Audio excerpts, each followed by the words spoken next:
તમને બધાને એવું લાગશે કે આ ભાઈ ખેતરના જ કેમ વિડીયો વધારે બતાવે છે, પરંતુ ખેતરમાં રહેવાનું, ફરવાનું કંઈક મજા જ અલગ હોય છે. જો પછી હું ના બતાવું વિડીયો કેટલું ક્લીન, મોરલો થણગનાટ કરતો જાય છે.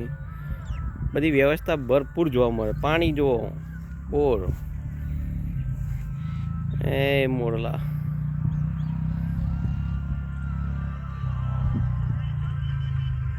મસ્ત વાતાવરણ.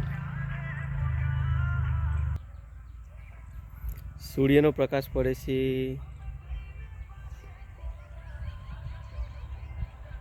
રહેવા માટે વ્યવસ્થા જુઓ. અહીંયા તમે અનાજ પણ સંગ્રહ કરી શકો, આરામ પણ કરી શકો.